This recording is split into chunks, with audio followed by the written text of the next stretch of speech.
Hi friends! இந்த வீடியோவில் நம்ம எதை பற்றி பார்க்க போகிறோம் அப்படின்னா, நான் ரீசெண்டாக பெங்களூர் ட்ரிப் போயிருந்தேன். ஸோ, அது அங்கே நடந்த மெமரிஸ் எல்லாம் நான் உங்ககிட்ட ஷேர் பண்ணலாம் அப்படின்னு சொல்லிட்டு தான். நாங்கள் பெங்களூர் கிளம்பும்போது ஒரு ஆஃப்டர்நூன் செஷன் தான் கிளம்புனோம். இங்கேருந்து ஐ திங்க் ஒரு 1:30 அந்த மாதிரி கிளம்புனோம். அரவுண்ட் ஒரு 6:00ங்குள்ள நாங்கள் பெங்களூர் ரீச் ஆயிட்டோம். ஸோ போகிற வழியில் வந்து டீ, காஃபி, அதுக்கப்புறம் பார்த்திங்கன்னா இடையில லன்ச்சு இதெல்லாம் சாப்பிட்டுட்டு குறிப்பாக நீங்கள் பெங்களூர் போகிறீங்க அப்படின்னா சங்கீத் சொல்லிட்டு ஒரு காஃபி ஷாப் இருக்குது. ஸோ அந்த தொப்பூருக்கு கொஞ்சம் முன்னாடி வரும். டெஃபினட்டாக அங்கே போய் நீங்கள் டீ, காஃபி குடிங்க. ரொம்ப ஹைஜீனிக்காக இருக்குது. ரொம்ப என்ன சொல்கிறது, அங்கே காஃபி, ஸ்நாக்ஸு நிறைய வெரைட்டியாக வச்சுருக்காங்க. ஸோ அதை மிஸ் பண்ணாமல் போங்க. அதேமாதிரி நாங்கள் பெங்களூர் ரீச் ஆகும்போது பார்த்திங்கன்னா ஈவினிங் 6:00 ஆயிடுச்சு. சூரியனே அப்படியே கொஞ்சம் மறைய ஆரம்பிச்சுது.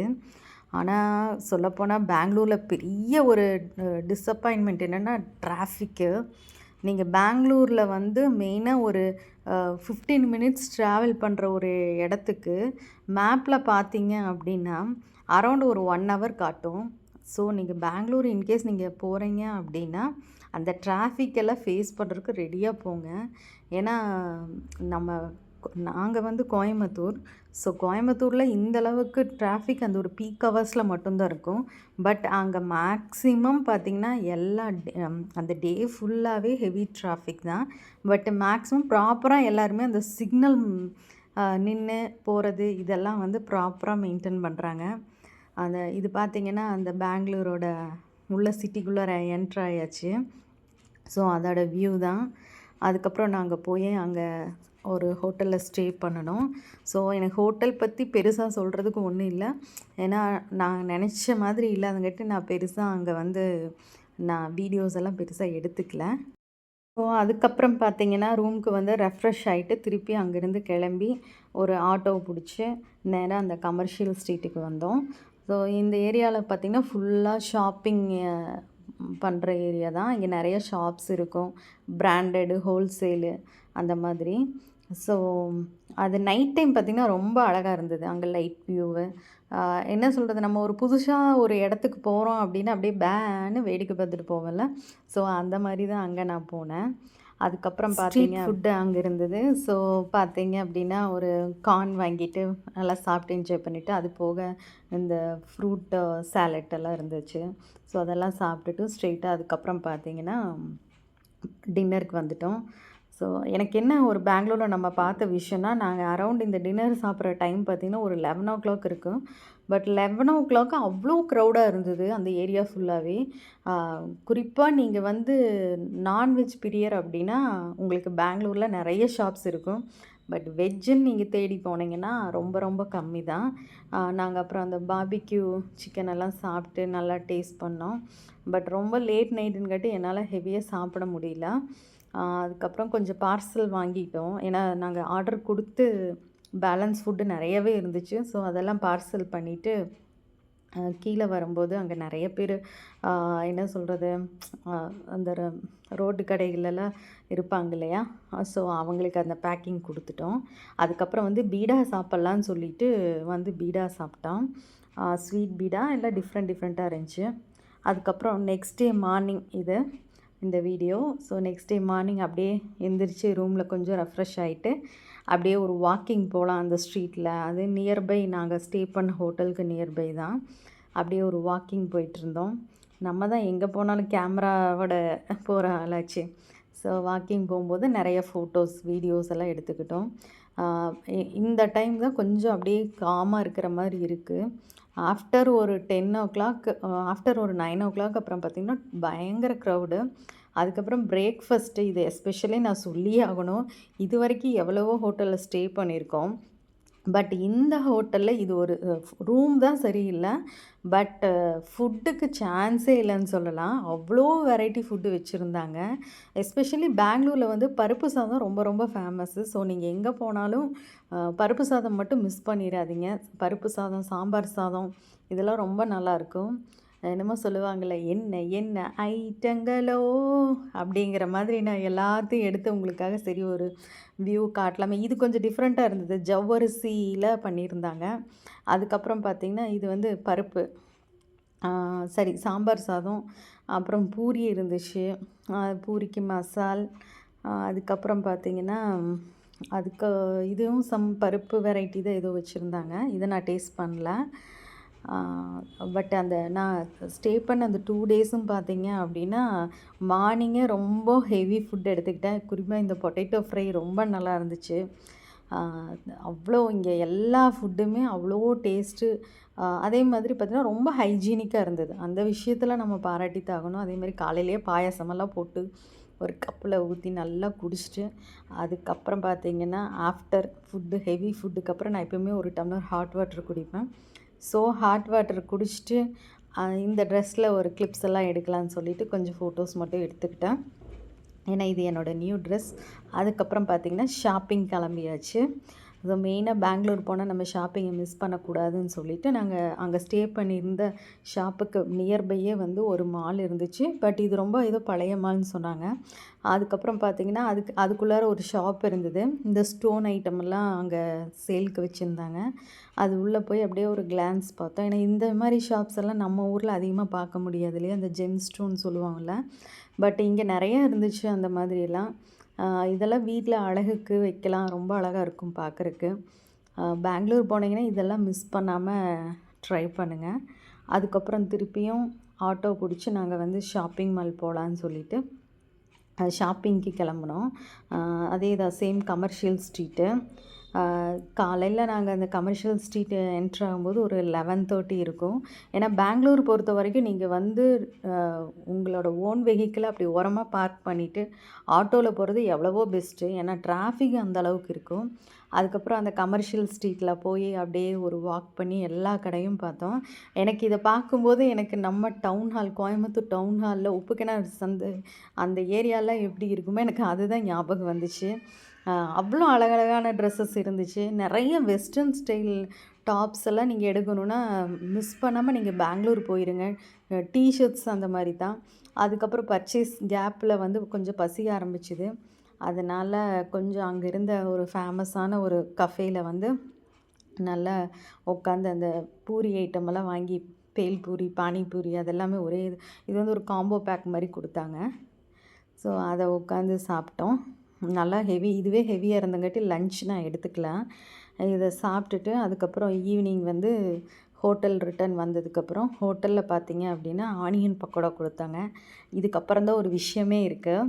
ஆக்சுவலி இது அதுக்கப்புறம் நல்லா ஃபுல்லாக ரெடி ஆகிட்டு நேராக மறுபடியும் ஆட்டோ பிடிச்சி ரூமுக்கு வந்து கொஞ்சம் ஃப்ரெஷ்அப் ஆனது, பர்ச்சேஸ் எல்லாம் முடித்து ஃப்ரெஷ்அப் ஆனதுக்கப்புறம் ஆட்டோ பிடிச்சி எகெயின் வந்து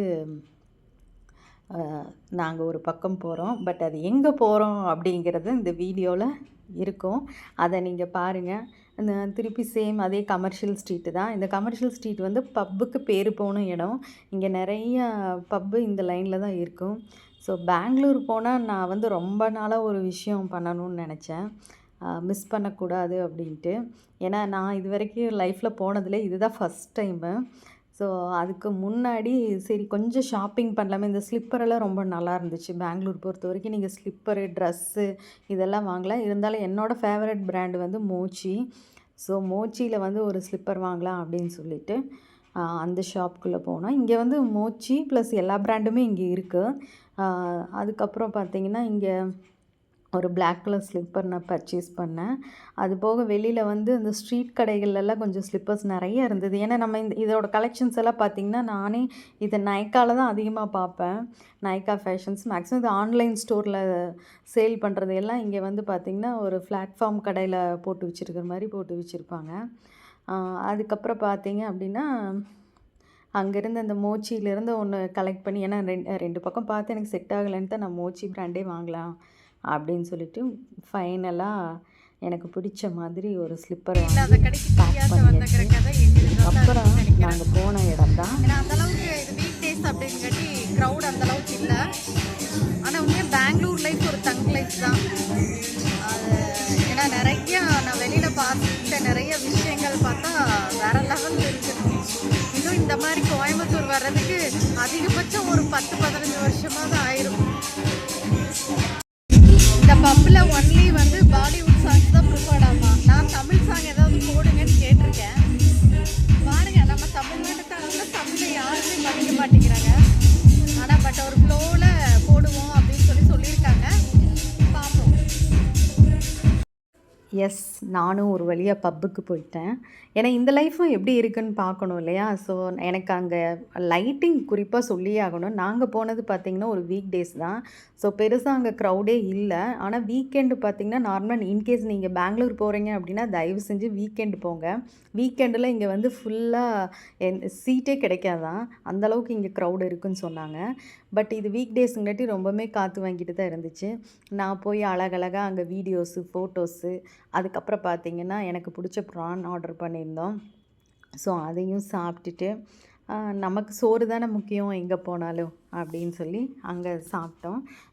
உண்மை சொல்லணும்னா அந்த பெங்களூர் லைஃபுங்கிறது ஒரு விதத்தில் மிஷின் வாழ்க்கையாக இருக்கிற ஒரு இடம்தான். பட் ரிலாக்ஸ் பண்ணுறக்கும் அங்கே அதுக்கு தகுந்த மாதிரி சில விஷயங்கள் இருக்குது. அப்படி பார்க்கும்போது இந்த பப்பும் ஒரு விஷயமாக பார்க்குறாங்க பெங்களூரில். பெங்களூரில் வந்து பப் ஆகட்டும், இல்லை ஒரு ட்ரெஸ்ஸிங் சென்ஸ் ஆகட்டும், பெருசாக யாருமே மைண்ட் பண்ணுறது கிடையாது. ஏன்னா யாரையும் நோட்டீஸ் பண்ண மாட்டாங்க. ஃபஸ்ட்டு ஒன் அதுதான். நம்ம தான் நினைப்போம், ஐயோ இவங்க தான் நினச்சிருவாங்களா அவங்க. பட் பெங்களூர்லலாம் வந்து அது ஒரு பொருட்டாகவே எடுத்துக்க மாட்டாங்க. ஆடைங்கிற ஒரு விஷயத்தை பற்றி பெருசாக யாரும் கேர் பண்ணிக்க மாட்டாங்க. அதுக்கப்புறம் பார்த்திங்கன்னா அங்கே எல்லாம் கொஞ்சம் ஃபுல்லாக அதோட உள்ளே இப்படி இருக்குது அப்படின்னு அந்த லைட்டிங். நான் போய் நின்ன உடனே அங்கே அந்த டிஜே போடுறவங்க வந்து அப்படியே லைட்டிங் எனக்கு தகுந்த மாதிரியே பண்ணாங்க. அதுக்கப்புறம் அங்கேயும் சில கிளிப்ஸ் எல்லாம் எடுத்தோம். ஃபைனலாக அவங்கக்கிட்ட அந்த ரெக்வெஸ்ட் கேட்டேன் இல்லையா, ஒரு வழியாக என்னோடய ரெக்வெஸ்ட்டை அக்செப்ட் பண்ணிவிட்டு அவங்க எனக்காக ப்ளே பண்ணின சாங் தான் இது. நான் என்ன சாங் ஆடியிருக்கேன்னு சொல்லி உங்களால் கெஸ் பண்ண முடியுதான்னு பாருங்கள். ஏன்னா அந்த சாங் நான் இதில் ப்ளே பண்ணாலே ஆட்டோமேட்டிக்காக காப்பிரைட்ஸ் விழுந்துருது. ஏன்னா இந்த வீடியோ நான் நிறையா டைம் அப்லோட் பண்ணி நான் டெலிட் பண்ணேன். ஸோ சூப்பராக ஒரு பாட்டுக்கு நல்லா ஒரு டான்ஸ் எல்லாம் போட்டுட்டு அதுக்கப்புறமா நாங்கள் அங்கேருந்து கிளம்புனோம். உண்மையாக ரொம்ப என்ஜாய் பண்ணேன். அந்த லைட்டிங்கெல்லாம் நான் டான்ஸ் ஆடுறதுக்கு தகுந்த மாதிரியே என்னை ஃபோக்கஸ் பண்ணியே அவர் லைட்டிங் போட்டுட்டு இருந்தார். ஆள் இல்லாத கடைக்கு டீ ஏற்றின மாதிரி தான் நான் பண்ணினேன். பட் ரொம்ப என்ஜாய் பண்ணினேன். ஏன்னா இதெல்லாம் நம்ம ஊரில் நம்ம வந்து அனுபவிக்க முடியாத ஒரு விஷயம் இல்லையா? ஸோ நம்மளுக்கு சந்தர்ப்பம் கிடைக்கும்போது நம்மளோட சந்தோஷத்தை நம்ம என்னென்ன நம்மளுக்கு தேவையோ நம்ம நிறைவேற்றிக்கிறதுல தப்பு இல்லைன்னு நான் நினைப்பேன் எப்பவுமே. ஸோ ஹாப்பியாக ஒரு குத்தாட்டம் போட்டு அங்கேருந்து அப்படியே வெளியில் கிளம்பிட்டோம். அதுக்கப்புறம் அவங்க டான்ஸ்லாம் ஆடி முடிச்சுட்டு பப்பிலிருந்து வெளியில் வந்து அதே கமர்ஷியல் ஸ்ட்ரீட்டில் ஒரு வாக் போனோம். உண்மையாக நைட்டு பார்த்தீங்க அப்படின்னா பெங்களூரில் என்டர்டெயின் பண்ணுறதுக்கு நிறைய விஷயங்கள் இருக்குது. ஏன்னா நைட்டு தான் நம்ம ஊரில் ஒரு 10 மணிக்கு மேலேயே பார்த்திங்கன்னா ரோடு அப்படியே டிராஃபிக்கெல்லாம் கம்மியாயிரும். ஆனால் அங்கே 10 நைட் ஆனாலும் சரி, இல்லை மிட் நைட்டு ஒரு 11:30 12 இருக்கட்டும், பயங்கர க்ரௌடாக தான் இருக்கும் எங்கே போனாலும். அதுக்கப்புறம் இது ரொம்ப நாளாக நான் தேடிட்டு இருந்தேன் ஐஸ்கிரீம். இந்த இது எப்படியாவது இது பண்ணுன்னு சொல்லி கடைசியாக ஒரு வழியாக அவர்கிட்ட டப்புன்னு அந்த ஐஸ்கிரீமை நான் பிடுங்கிட்டேன். ஆனால் அவரே எதிர்பார்க்கல, நான் லெஃப்ட் ஹேண்டில் எடுத்துட்டேன் அந்த ஐஸ்கிரீமை. ஏன்னா இதெல்லாம் நம்ம நார்மலாக வந்து நார்த் சைடில் இது அதிகமாக இருக்கும் இல்லையா? நம்ம நிறைய நானே இது வீடியோஸில் தான் நிறைய பக்கம் பார்த்துருக்கேன். பட் இது ஃபஸ்ட் டைமாக நம்ம அந்த கேமை ப்ளே பண்ணுறோம் அப்படிங்கும்போது ரொம்ப ஹாப்பியாக இருந்துச்சு. ஒரு சின்ன குழந்தை ஃபீல் தான் வந்தது. ஸோ நீங்கள் பெங்களூர் போனீங்கன்னா கண்டிப்பாக கமர்ஷியல் ஸ்ட்ரீட்டில் நைட் டைம் போனீங்கன்னா இதை மிஸ் பண்ணாமல் போய் அந்த ஐஸ்கிரீம் அவர்கிட்ட பிடுங்கிருங்க. ஸோ ஒரு வழியாக நான் ஐஸ்கிரீம் இது பண்ணிட்டேன்னு சொன்னோடனே அவர் சிரிச்சிட்டே ஓகே நோ ப்ராப்ளம் சொல்லிவிட்டு இது பண்ணாங்க. ஆனால் கடைசியாக எனக்கு ஒரு பன்னும் கொடுத்தாரு பாருங்க, மாயை கட்டுங்கன்னு சொல்லி பேப்பரை வாயில் வச்சு விட்டார் மனுஷன். ஸோ நல்லா ஃபன்னியாக இருந்துச்சு அவங்களோட. ஐஸ்கிரீம் பிடுங்கிட்டோம்ல,